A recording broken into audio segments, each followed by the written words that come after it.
Good morning, good day. Big welcome to you. Beautiful to be with you. Beautiful to have you here. So, I have a couple of announcements. The first one is we have a retreat coming up August 23rd through 25th. We're going to focus on awakening the 7 chakras and looking at the chakra centers from a variety of angles. Now, most people interact with the chakras from the level of ego. Of course, each chakra has an egoic manifestation. The chakras also have a shadow manifestation. And the shadow that veils our chakra and the ego that tends to take the power within the chakra, these two forces can create a lot of trouble as we're trying to wake up on the path, as this Kundalini is trying to wake up within us. And so this could be a very beneficial retreat if you feel called to it. So there's details on the website to sign up for this. Okay. All right. Well, the teaching that I'm inviting us to look at today is this intersection between Kundalini, just as Kundalini is this energy within us that's wanting to flow, and our personal relationship with the truth. The truth, not our egoic truth, not our egoic desire, but the truth. So there's this funny interaction that happens. It might not be very funny to you, but it goes something like this. If you are living in alignment with the truth, your chakras will be balanced, your chakras will be open, your central channel will be open, and the Kundalini will flow to completion, and it will bring about this recognition of sanity, of clarity, of love, of peace, and of strength. And how this will manifest in your life is a life lived in a way with great sanity, great love, and great expression of your divinity. Now, for most of us, we weren't born as living saints. We weren't born knowing the absolute truth. Some of us, we were born plugged into our divinity in heaven realms, but we also had this device of truth within us, this truth of the ego, which is I have to fight for my survival. I have to guard and defend. I have to protect myself. I have to assert myself, that whole egoic human dance. But when Kundalini has awoken within you, if you live a life that is outside of the realm of truth, you will suffer. You'll suffer. And you'll suffer simply because your chakras will be contracted. Anytime we are living outside of the truth, believing something that is untrue, you'll feel divided. You'll feel divided. And that division will create walls within your subtle energetic body, and that'll make it difficult for the Kundalini to flow. Get very difficult for Kundalini to flow. Now, when I was young and my Kundalini was waking up, I had tremendous physical pain. Tremendous. And I would be curled up in the fetal position, literally, every day of my life for a decade. Not all day long, of course, but just, there'd be periods of the day when I'd have to be curled up in the fetal position in overwhelming pain. And it was mostly due to this one basic truth that the character, Craig Holliday, was living out of alignment with the truth. Craig Holliday was involved with a toxic relationship, in an outward way. And the character of Craig Holliday was doing all these things to please the other person, to try to create healing in them, to try to create sanity in Craig's life. And if you just listen to that story, that's a very convoluted way to go about experiencing the truth. What really needed to happen is Craig needed to leave something and face the guilt of leaving something and surrender the fact that I cannot fix, I cannot heal this other human being. And as a result, after I went through the grieving process, my chakras would be cleared out and the energy could flow. And that took me about 10 years to figure out. That took me about 10 years to figure out. And we've all been this way before, where we've gotten ourselves in a relationship with someone. That's not the truth. And when we do that, it creates division within us. Kundalini, spiritual awakening, is a force of unification. It cannot stand any division within you. In fact, it will bring up any and all division within you to be cleared, to be emptied, to be healed. Now, some of us have outer division. We've all known this. I just like to use just a real easy example of outward division when you've sold your soul and you're in relationship with something untrue, something or something, someone. So sometimes we chase after things that are untrue. I think if I go to graduate school at some Ivy League, then people will know that I'm special. If I, become a spiritual teacher, then people will know I'm special. I become a great healer, then people know I'm special. If I become the great artist, again, we all play these games. If I have the big house, I had a friend, she wanted a big house in a gated community. That meant something to her to have that gated community. When we chase things that are false, our chakras contract and energy can't flow, and we will suffer. Now, some of us, we are in relationships in our mind that are untrue. Like we have this thought that my mother loves me and I'm a no good, rotten scoundrel. And if I could only be better and prove to my mother that I was lovable, then everything in life would be good. And so we've all, had situations like this where we gave somebody else outside of us the power and thought if we danced or changed or morphed a certain way, then we could somehow become lovable. And then eventually I would get the love that I deserve. But of course, that's not the truth. The truth is we were all born gods and goddesses. We are all born as divine beings. We are all children of God and therefore inherently lovable. But sometimes as kids, we take on this idea that our parents are right and we are wrong. But the truth is we are right and our parents are deeply confused. The truth is we are right and our parents are deeply confused. But if you go into adulthood holding on to false belief systems, faulty thinking, like sometimes we imagine love stories in our head and it's not the truth. And it's not the truth. I can remember when I was young, like I was a ninth grader in high school, and I fell in love with, this girl in my class.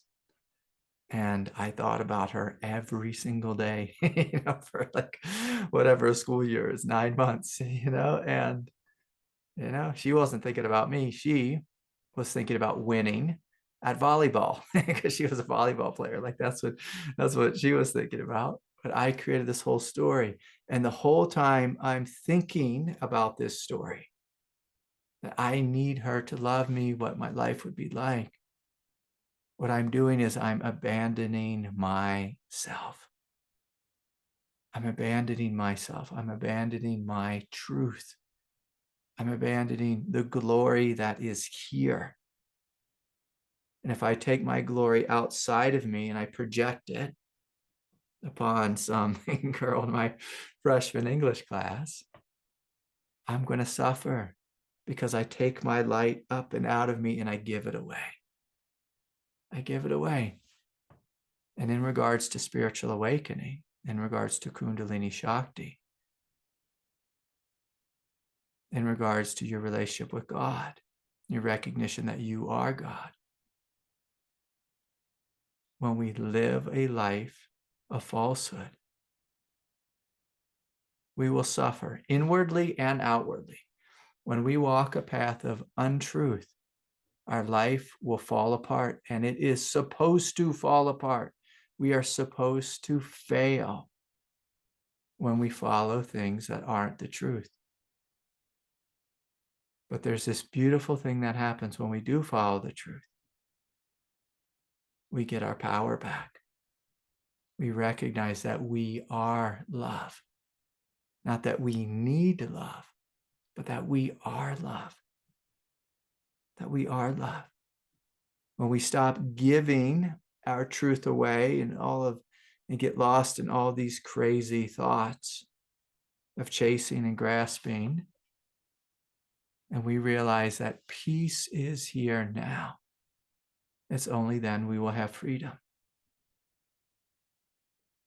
And what Kundalini wants nothing more than for us to have our freedom, our truth, our power, and our love, to know ourselves as these things.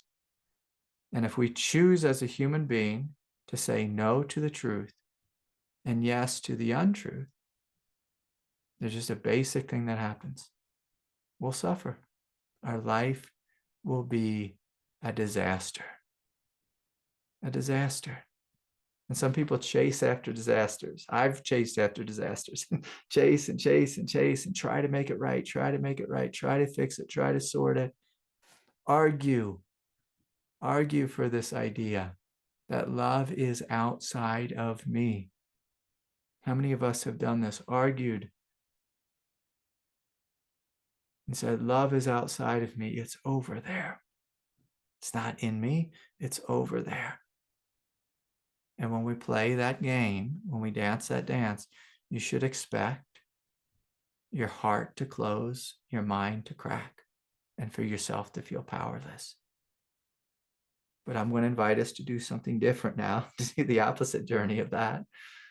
Instead of going outward, let's close our eyes and let's take some deep breaths. And let's go inward. And as we journey inward, I'm going to invite you just to come right into the quiet space of your consciousness. The quiet space of your consciousness. And before you start looking and examining thoughts, I want you to see if you can find a point of innocent clarity. It's an innocent clarity. So we're breathing in and breathing out, right in the center of your consciousness. To see if you can find this point of innocence and clarity. And from this point, we're just going to ask a basic inquiry question. Am I living a life of truth? Am I living a life of truth? Now, I'm going to encourage you to be deeply honest. The beautiful thing is when you're connected to this innocence, you're connected to clarity, you'll see right away, without any need to investigate or dig around in the mud, you'll see right away the places where you're chasing, where you're grasping, where you're attached to being right, or getting your way, or finding love outside of you. You see it right away. The ways you sold your soul, the ways you've been out of alignment with the truth. The beautiful thing about innocence is it's so brutally honest. Brutally honest. There's just a purity in it that can see, oh yeah,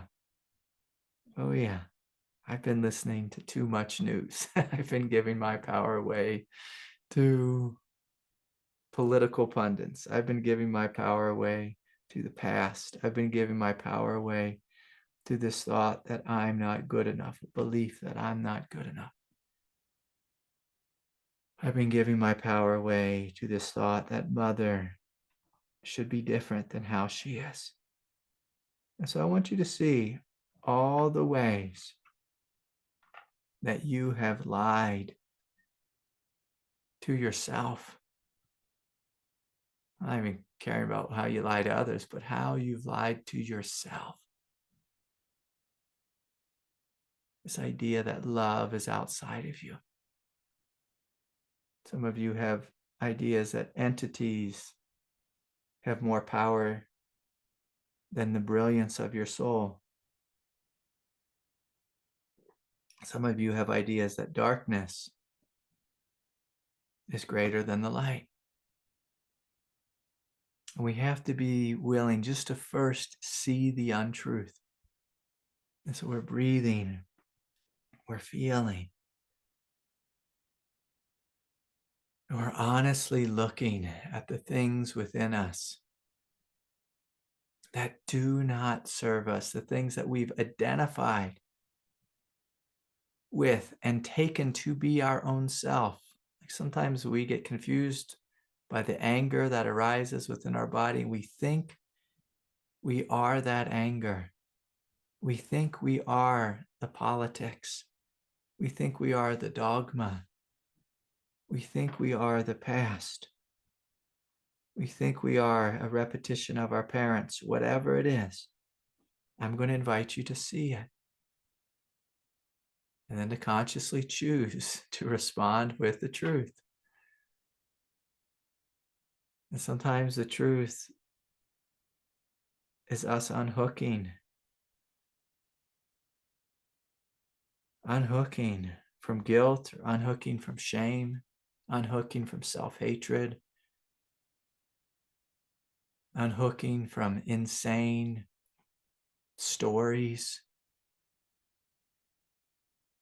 Sometimes we get lost in these grand love affairs or fantasies that are simply distracting us from admitting the fact that we have been unwilling to love ourselves. We've demanded people outside of us to love us, while we won't even begin to try to love ourselves. And so whatever is untrue within you, I'm going to invite you to take a big, deep, full breath. Unhooking from any mental structures or beliefs that are not the truth. That are not the truth. And so then we're going to take another deep, full breath, and I'm going to invite us all to meet in the beauty, the innocence, the purity of your heart. And hopefully, like as you come into your heart, you'll do what I'm doing, which is smiling and smiling at the beauty, the innocence, and the purity of your heart.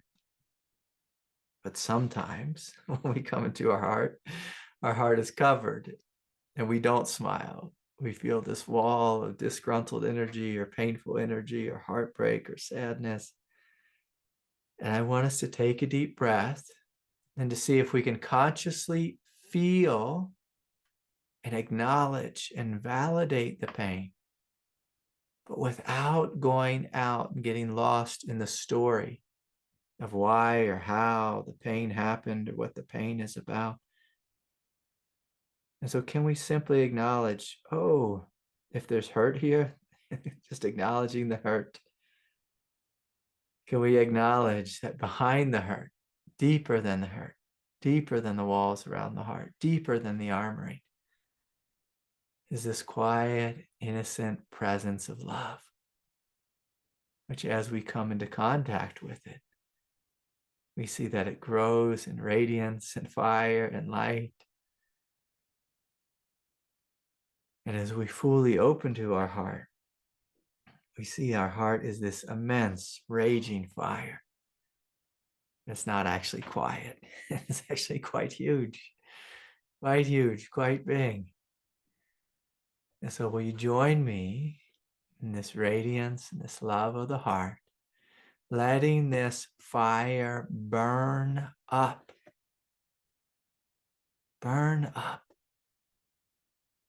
any emotional falsehoods, any unresolved pain or relationships. Let us work with forgiveness and letting go. I'm feeling called to invite the Ho'oponopono prayer here. And so just starting as you open into your heart this recognition, this gentle chant of I love you. Please forgive me. Please forgive me. Like, I love you. Please forgive me. Thank you. Thank you. Thank you. And so again, feeling into your heart, feeling any ways you've hurt anyone, any ways people have hurt you, anything that needs to be forgiven, that needs to be apologized for, anything that needs to be released. This basic prayer, very simple yet powerful prayer. I'm sorry. Please forgive me. Thank you. And I love you. So whether you are saying that to you, or you're imagining life is saying it to you, or God is saying it to you, the offender is saying that to us, or if we were the offender, we're saying it to the victim, it doesn't matter. Through the law of oneness, this prayer works in every different direction. This basic truth of I'm sorry. Please forgive me. Thank you. And I love you. I'm sorry. Please forgive me. Thank you. And I love you. I'm sorry. Please forgive me. Thank you. And I love you. I'm sorry. Please forgive me. Thank you. And I love you. Thank you. And I love you. Thank you. And I love you. I'm sorry. And please forgive me. I'm sorry. And please forgive me. I'm sorry. And please forgive me. Inviting the heart to be cleansed, to be cleared, to be emptied out, to come into harmony and balance again. Harmony and balance is recognition that you are the light. You are the love. You are the truth. The truth is not outside of you in some fantastical journey. It's not outside of you. The truth, the light, the love that you seek is within you. Is within you. Is within you. The truth is simple. It's uncomplicated. It is within you. Within you. Within you. And so as we take a couple more deep, full breaths coming down into the hara, again, finding this point deep in the belly, lower abdomen, this quiet sanity and strength, this innate goodness, this purity that has outlived all the chaos and confusion of our own life, and of many lifetimes, in fact. And so I'm going to invite you to plug into this strength, this recognition that when we follow the truth, it brings calm to our life. It brings sanity. It brings clarity. It brings true love, and not a love outside of us. The recognition that we are love. We are the light. And so we breathe, we feel, we soften. We recognize that love is the way. Truth is the way. Clarity is the way. And if you just notice right now how your Kundalini feels, when you bring yourself into alignment with the truth, the Kundalini naturally flows in a calm and sane manner. But if you step out of the truth, then Kundalini has to flow through a river that's full of rocks and boulders. And that's going to make all kinds of resistance and chaos within your physicality, within your mind, within your emotional nature. And so through bringing yourself, your life, your path into alignment with the truth, it makes it very easy for Kundalini to flow right through the central channel, unobstructed. And so a great question for us at any point on our path, if we're struggling with energy stuck in any of the chakra centers, stuck anywhere in the body, if our mind is overactive, if we're not sleeping, if we've had kriyas for 9 years now and they won't stop, a little bit of kriyas is normal, but if it just goes on and on, if we have compulsive thoughts, if we're lying to ourselves, if we're creating and causing chaos in the outward world, the world is fighting with us. If we find ourselves financially broke, if our mind is a mess, if we are disempowered,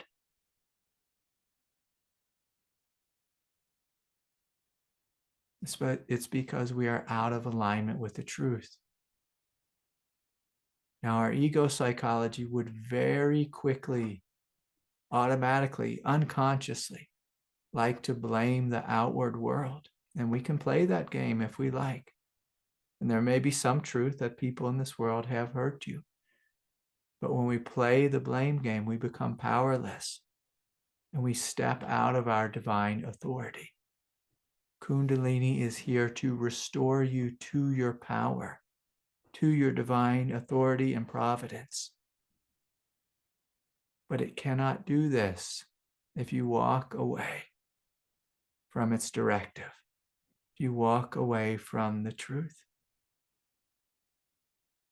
And so this is the great invitation on this path, is for you to investigate what is the actual truth of my life. What is my actual next step? And as spiritual beings, I'm going to invite a little bit of caution and discernment with this basic teaching that the truth will always be simple. It will not be a grand egoic odyssey. It will not be, I'm happy when I'm over there. The truth will be, I'm happy when I'm right here, right here, right here. Living in harmony, living in balance with all of creation.